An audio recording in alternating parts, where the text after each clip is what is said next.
बिस्मिल्लाहिर्रहमानिर्रहीम। अस्सलाम वालेकुम। क्लास 11 की फेडरल बोर्ड की केमिस्ट्री का चैप्टर नंबर 3 है केमिकल बॉन्डिंग, और हम इस केमिकल बॉन्डिंग की सेल्फ असेसमेंट एक्सरसाइजेस पढ़ने वाले हैं। कॉन्सेप्ट असेसमेंट एक्सरसाइज 3.1 का क्वेश्चन है। Question number 1, are the following molecules polar और non polar? In each case give reason for your answer. हमें कुछ मॉलिक्यूल्स बताए हुए हैं, जैसे क्लोरीन है, हाइड्रोजन फ्लोराइड है, सल्फर क्लोराइड है और क्लोरोमीथेन है। हमें बताना है कि आया ये पर्टिकुलर मॉलिक्यूल पोलर है या नॉन पोलर है, और हमें रीजन भी बतानी है कि अगर पोलर है तो क्यों, और अगर पोलर नहीं है तो क्यों नहीं है।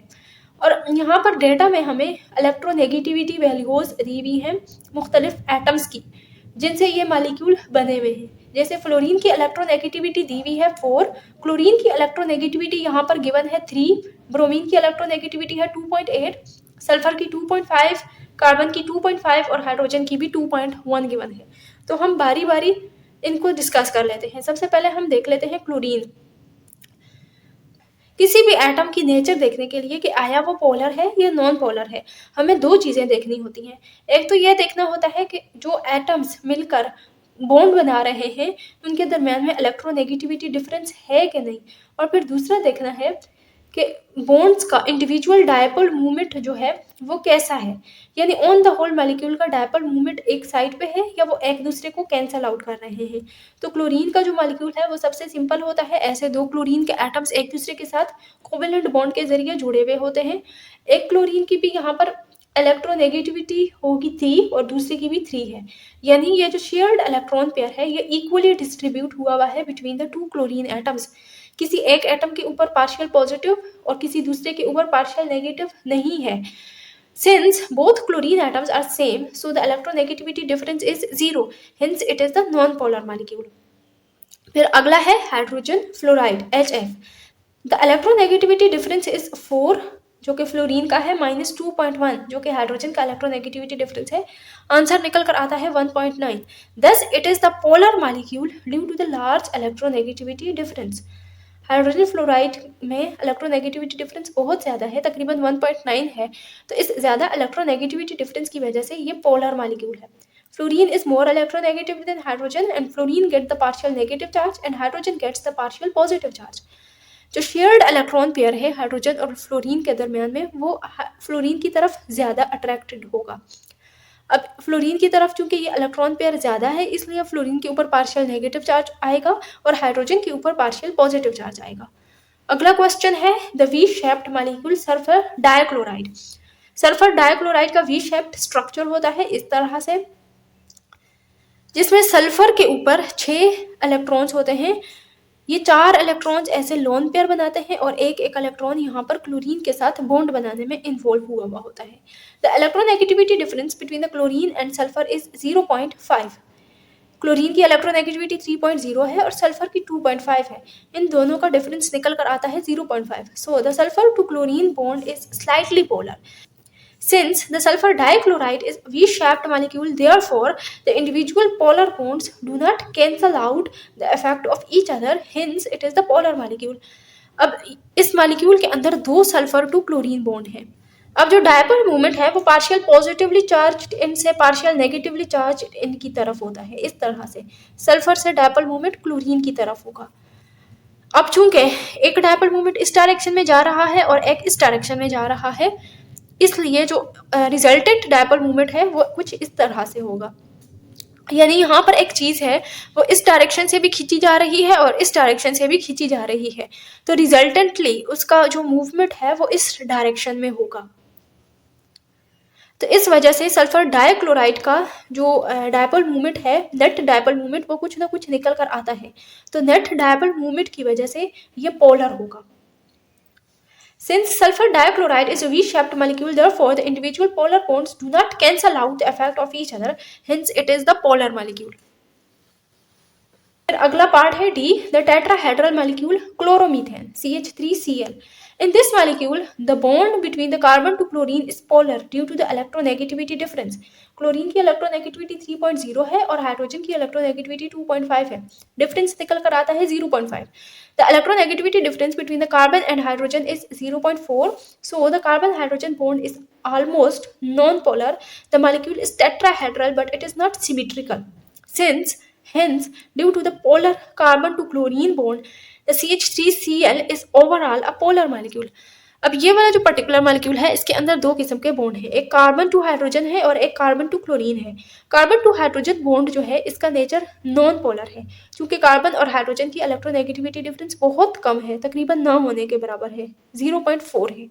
जबकि कार्बन टू क्लोरीन बॉन्ड का इलेक्ट्रोनेगेटिविटी डिफरेंस है और वो कितना है 0.5, क्योंकि कार्बन टू क्लोरीन का जो बॉन्ड है उसका इलेक्ट्रोनेगेटिविटी डिफरेंस आ रहा है, तो इसका जो डायपोल मूवमेंट है वो इस डायरेक्शन में होगा, इसलिए ओवरऑल ये मॉलिक्यूल जो है ये पोलर है। फिर अगला पार्ट है the tetrahedral molecule tetrabromomethane CbR4। The bond between carbon and bromine are electronegativity difference of 0.3। Carbon bromine का जो बॉन्ड है उसका इलेक्ट्रोनेगेटिविटी डिफरेंस निकल कर आ रहा है 0.3।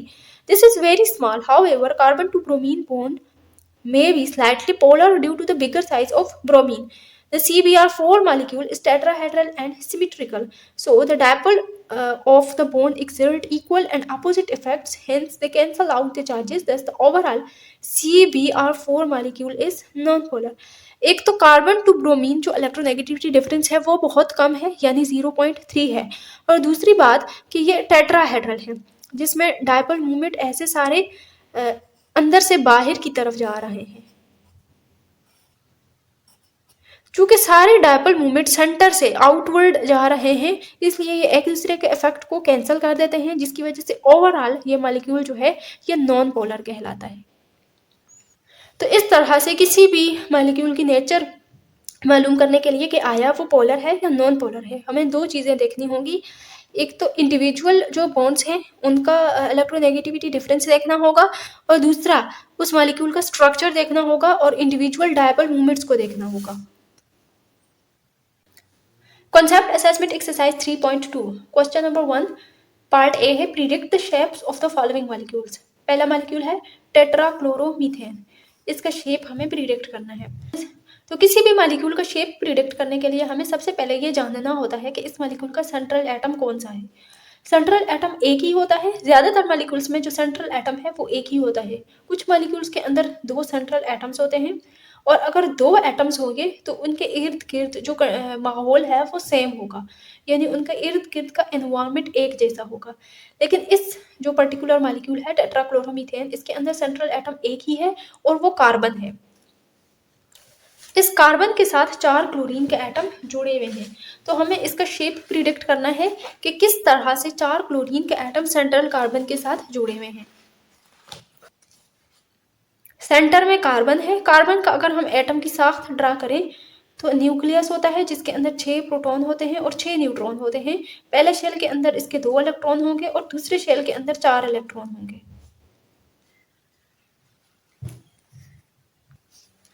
कार्बन एटम चूंकि अपना ऑक्टेट पूरा करना चाहता है, इसलिए इन 4 अनपेयर्ड इलेक्ट्रॉन्स के जरिए ये 4 बॉन्ड बनाएगा। इस पर्टिकुलर मॉलिक्यूल के अंदर इसने 4 बॉन्ड बनाए हैं क्लोरीन एटम्स के साथ। तो इसका अगर हम स्ट्रक्चर ड्रा करें तो सेंटर में ऐसे कार्बन होगा, कार्बन के इर्द गिर्द जो 4 अनपेयर्ड इलेक्ट्रॉन हैं वो अपने आप को टेट्राहेड्रली अरेंज करते हैं इस तरह से, और ये 4 क्लोरीन के एटम इसके इर्द गिर्द लगे हुए होंगे। तो ये टेट्राक्लोरोमीथेन का स्ट्रक्चर हो गया। अभी हम इसके बारे में पढ़ लेते हैं। Valence electrons of the carbon 4 हैं, जो कि अभी आपको बताए हैं डायग्राम में। Electron from the floor chlorine atom, 4 chlorine atom 4 electrons को कंट्रीब्यूट करेंगे, तो टोटल नंबर ऑफ इलेक्ट्रॉन्स यानी total number of valence electrons हो जाएंगे 4 + 4 8। और नंबर ऑफ इलेक्ट्रॉन पेयर्स, अब एक electron pair number of electron pair जो है वो इसके आधे हो जाएंगे, यानी 8 / 2 = 4। तो इलेक्ट्रॉन पेयर इसके अंदर 4 हो जाएंगे। So the electron pair are arrange tetrahedrally. तो कार्बन के इर्द गिर्द जो 4 इलेक्ट्रॉन पेयर हैं वो टेट्राहेड्रली एक दूसरे को अरेंज करेंगे, यानी ये इलेक्ट्रॉन पेयर अपने आप को इस तरह से अरेंज करते हैं कि इनके दरम्यान में मिनिमम रिपल्शन हो, जितना दूर हो सके ये अपने आप को अरेंज कर लेते हैं across the carbon atom. Number of atoms surrounding the central atom will be 4। Number of bonding pairs जो हैं वो 4 होंगे, यानी कार्बन का एटम 4 बॉन्ड बनाएगा। नंबर ऑफ लोन पेयर कोई नहीं है, 0। The molecule is AX4 type, मतलब ए जो है इसका सेंट्रल एटम है और ए के इर्द गिर्द जो है 4 एटम दूसरे जोड़े हुए हैं। Thus the CCl4 is a tetrahedral molecule.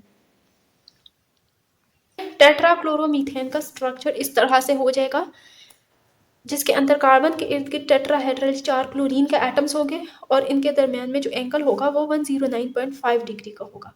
फिर अगला स्ट्रक्चर बेरिलियम क्लोराइड का आ गया है। वैलेंस इलेक्ट्रॉन ऑफ बेरिलियम यहाँ पर 2 हैं। अगर हम देख लेते हैं बेरिलियम डाइक्लोराइड।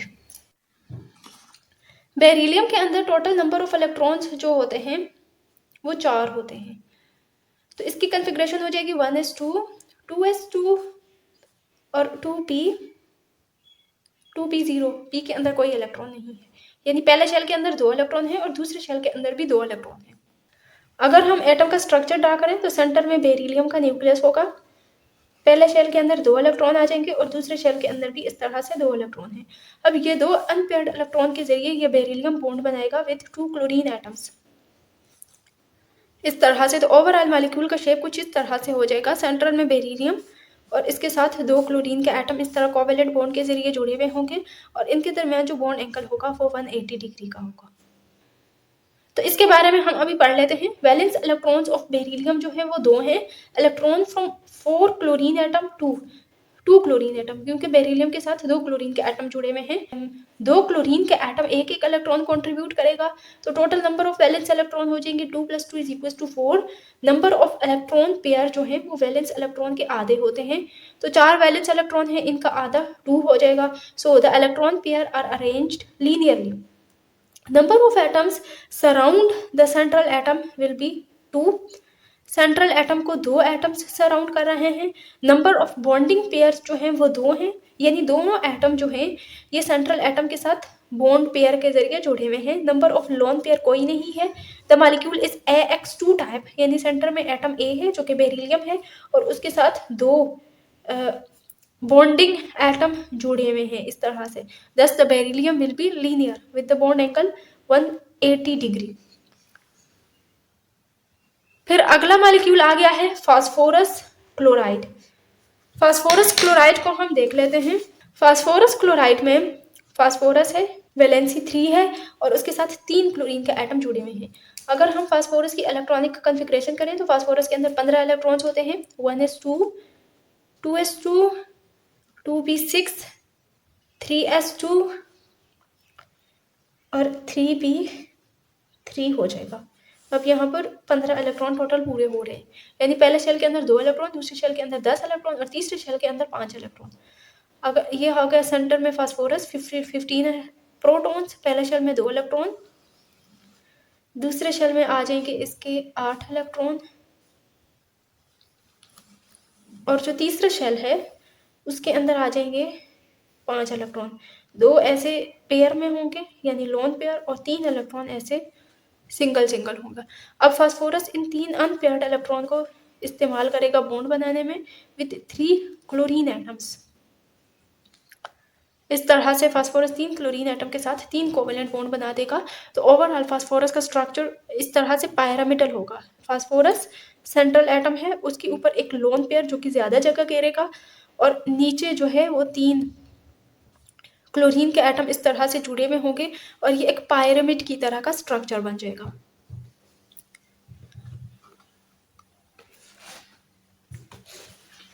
अभी इसका आंसर हमें कुछ इस तरह से लिखना है। यहाँ पर लिखना है कि वैलेंस इलेक्ट्रॉन ऑफ फास्फोरस 5 है।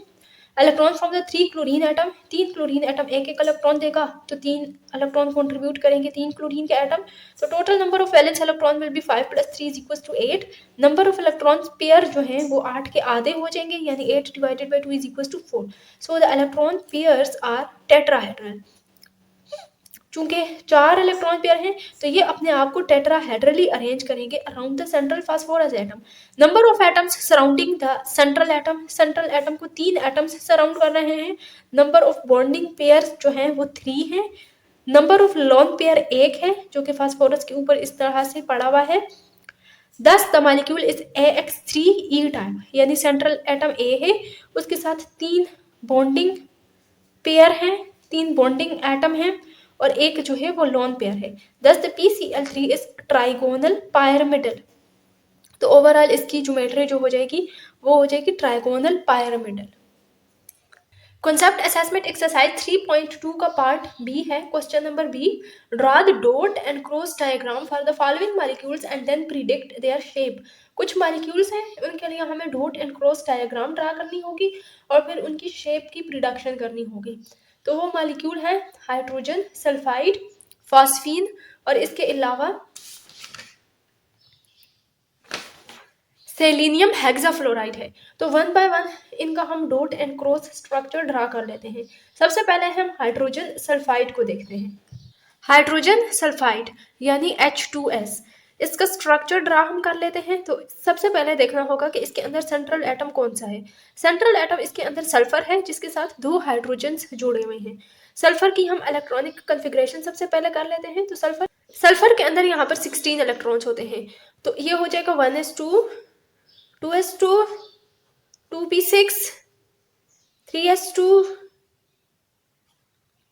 3p4। ये इसके 16 इलेक्ट्रॉन्स पूरे हो गए। यानी पहले शेल में 2 इलेक्ट्रॉन है, दूसरे शेल में 8 इलेक्ट्रॉन है और तीसरे शेल में 6 इलेक्ट्रॉन है।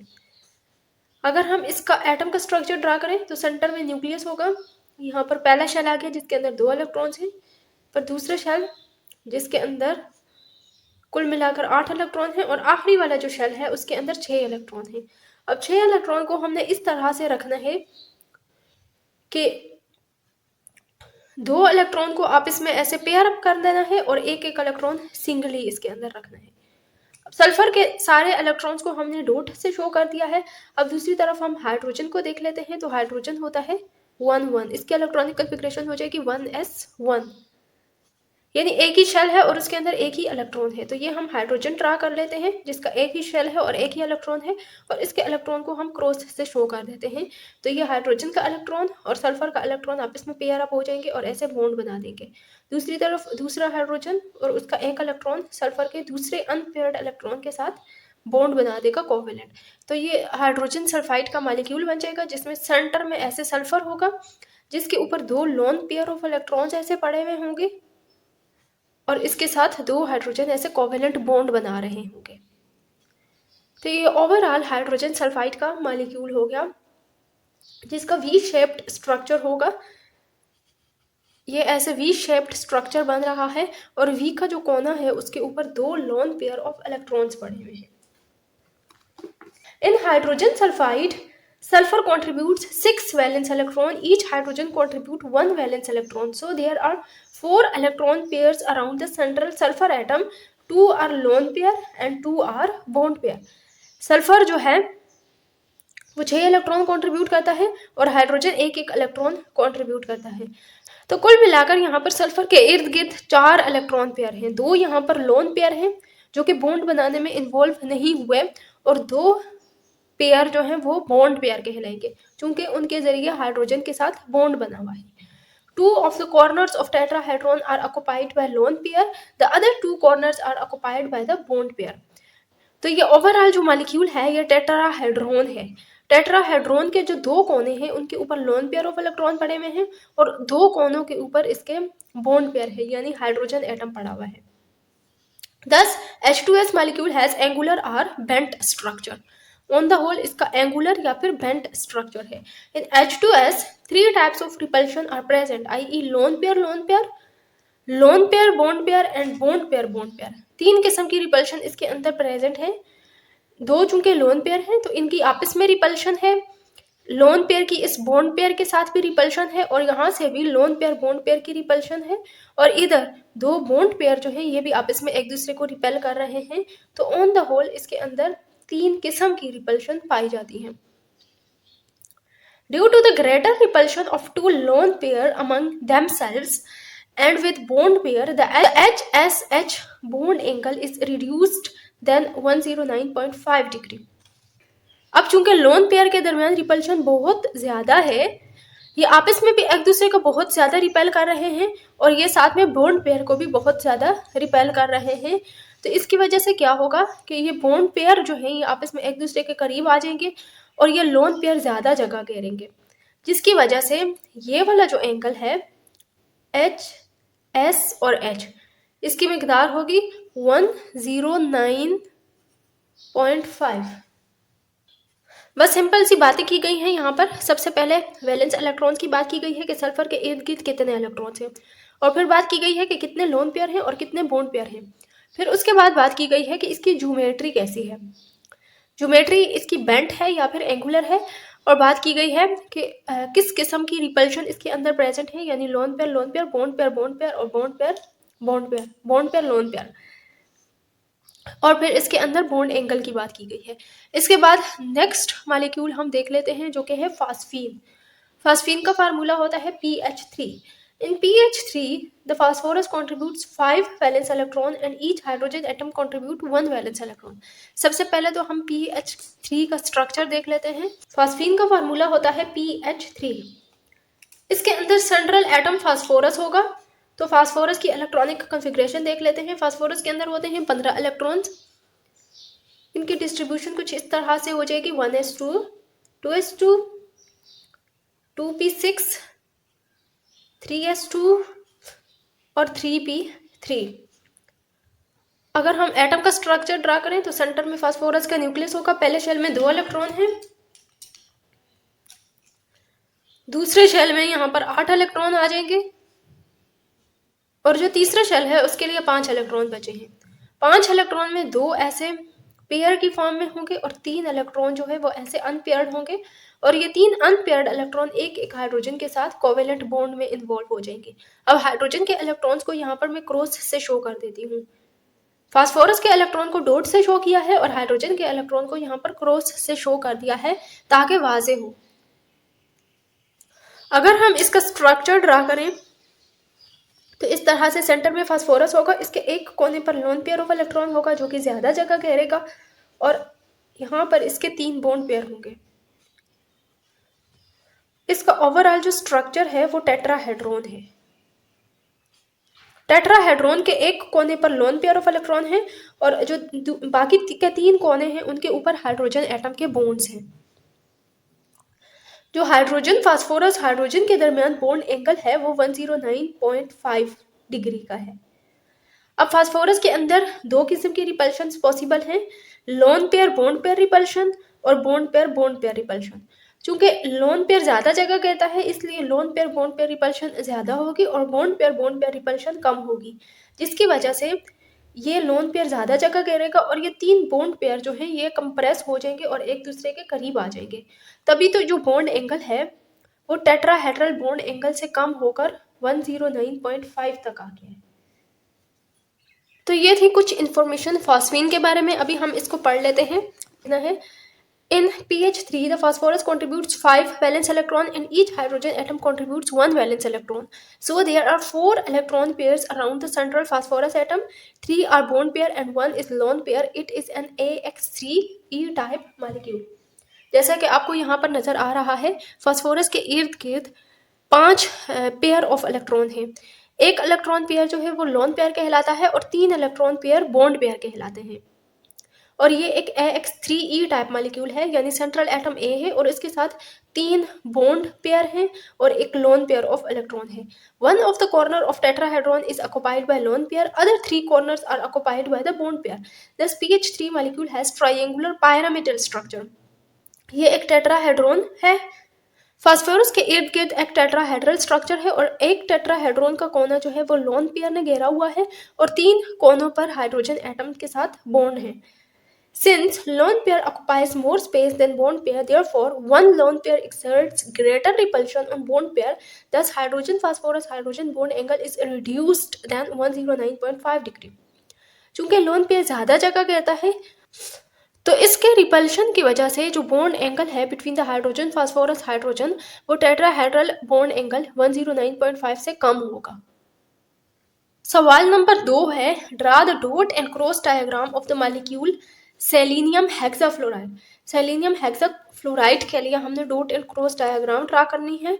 सेलेनियम हेक्साफ्लोराइड में सेंट्रल एटम जो सेलेनियम है उसकी इलेक्ट्रॉनिक कॉन्फ़िगरेशन देख लेते हैं। सेलेनियम के अंदर होते हैं 32 इलेक्ट्रॉन, तो इसकी कॉन्फ़िगरेशन इस तरह से हो जाएगी 1s2, 2s2, 2p6, 3s2 3p6, 3d10, 4s2, 4p4 और 4 का एक d वाला भी ऑर्बिटल होता है 4d0।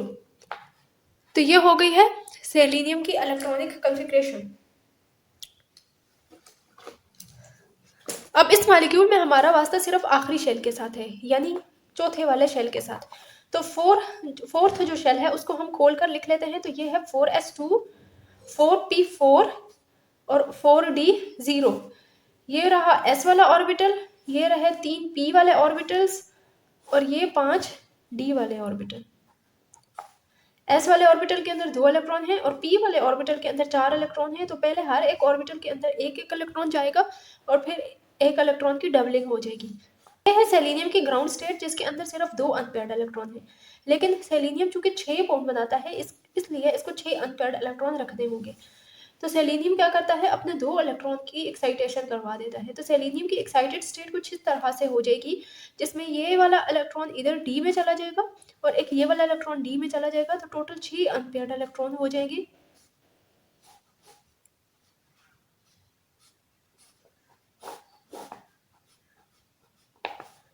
तो ये अब इसके अंदर 6 अनपेयर्ड इलेक्ट्रॉन हो गए हैं और ये 6 फ्लोरीन के साथ बॉन्ड बनाएगा।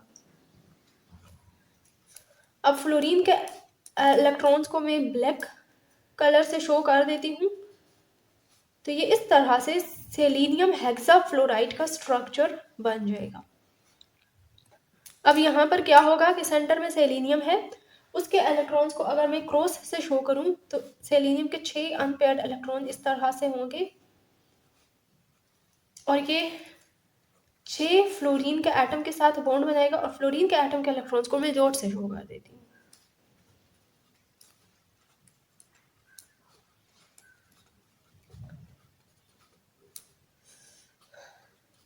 एक बॉन्ड ये बन जाएगा कि ये तो ये रहा सेलेनियम हेक्साफ्लोराइड का स्ट्रक्चर। यहाँ पर ये सेलेनियम हेक्साफ्लोराइड का स्ट्रक्चर बताया हुआ है। अब पार्ट बी में हमें क्या करना है, predict the shape of selenium hexafluoride. इसकी शेप को प्रिडिक्ट करना है। तो वैलेंस इलेक्ट्रॉन ऑफ सेलेनियम 6 है। Electron from 6 fluorine atom, 6 fluorine के एटम 6 इलेक्ट्रॉन्स कंट्रीब्यूट करते हैं। तो total number of valence electron यहाँ पर 12 हो जाएंगे। ये टोटल 6 इलेक्ट्रॉन के पेयर हैं, यानी 12 इलेक्ट्रॉन हैं। तो नंबर ऑफ इलेक्ट्रॉन पेयर कितने हो जाएंगे, जितने वैलेंस इलेक्ट्रॉन हैं उसके आधे इलेक्ट्रॉन पेयर्स होते हैं। So the electron pair are tetrahedral. Number of atoms surrounding the central atom 6 है। सेलेनियम को 6 एटम सराउंड कर रहे हैं। नंबर ऑफ बॉन्डिंग पेयर्स, जो 6 एटम सराउंड कर रहे हैं वो सेलेनियम के साथ बॉन्ड बना रहे हैं, तो बॉन्डिंग पेयर भी 6 हो जाएंगे। नंबर ऑफ लोन पेयर कोई नहीं है। Thus the molecule is AX6 type molecule, जिसमें सेंट्रल एटम A है और इसके साथ 6 जो है वो बॉन्डिंग एटम्स जुड़े हुए हैं। Thus the selenium hexafluoride is octahedral. अब चूंकि सेलेनियम के इर्द गिर्द 6 एटम्स जुड़े हुए हैं कोवेलेंट बॉन्ड के जरिए, इसलिए इसका स्ट्रक्चर जो है वो ऑक्टाहेड्रल है और ऑक्टाहेड्रल स्ट्रक्चर कुछ इस तरह का होता है। ये octahedral structure of selenium hexafluoride है। फिर पॉइंट सी है, draw the shape of phosphorus 5 chloride molecule, यानी PCl5 का हमें शेप ड्रा करना होगा। फास्फोरस पेंटाक्लोराइड में सेंट्रल एटम फास्फोरस है, जिसके अंदर 15 इलेक्ट्रॉन्स होते हैं। तो ये हो जाएगा 1s2, 2s2, 2p6, 3s2, 3p3 और तीसरे ऑर्बिटल का एक d ऑर्बिटल भी होता है जो खाली होता है। तो हमारा वास्ता यहाँ पर आखिरी ऑर्बिटल से है, यानी थर्ड वाले शेल के साथ है। तो ये हो गया 3s2, ये हो गया 3p3 और ये हो गया 3d0। अब यहाँ पर हमें 5 अनपेयर्ड इलेक्ट्रॉन करने हैं, चूंकि फास्फोरस ने 5 बॉन्ड बनाए हैं क्लोरीन के साथ। तो ये एक इलेक्ट्रॉन यहाँ से एक्साइट करके इधर डी में चला जाएगा, तो 5 अनपेयर्ड इलेक्ट्रॉन हो जाएंगे। ये वाली configuration ground state configuration of phosphorus है और एक होता है excited state configuration of the phosphorus, जिसके अंदर एक इलेक्ट्रॉन एक्साइट करके डीप के अंदर चला जाता है। तो टोटल 5 अनपेयर्ड इलेक्ट्रॉन हो जाते हैं। अब ये 5 अनपेयर्ड इलेक्ट्रॉन के जरिए ये 5 क्लोरीन के साथ बॉन्ड बनाएगा।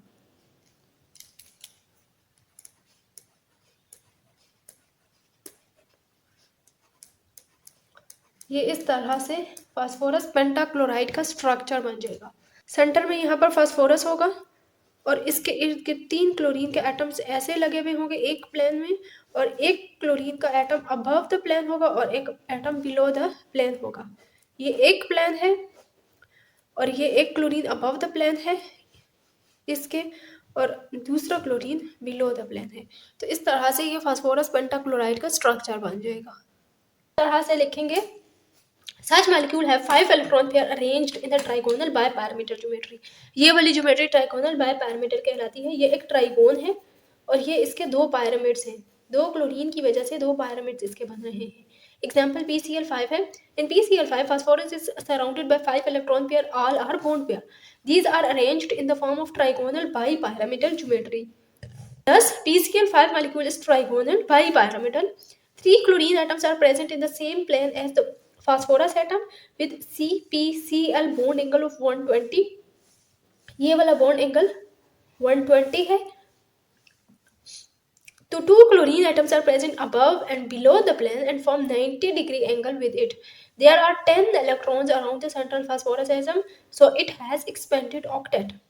सेंट्रल फास्फोरस के इर्द गिर्द 10 इलेक्ट्रॉन हैं, यानी 5 पेयर ऑफ इलेक्ट्रॉन है। इस वजह से हम कह सकते हैं कि इसका एक्सपेंडेड ऑक्टेट है, यानी 8 इलेक्ट्रॉन से ज़्यादा इसके वैलेंस इलेक्ट्रॉन हैं। और अगर 8 इलेक्ट्रॉन से ज़्यादा वैलेंस इलेक्ट्रॉन हों तो हम फिर उस केस को कहते हैं एक्सपेंडेड ऑक्टेट।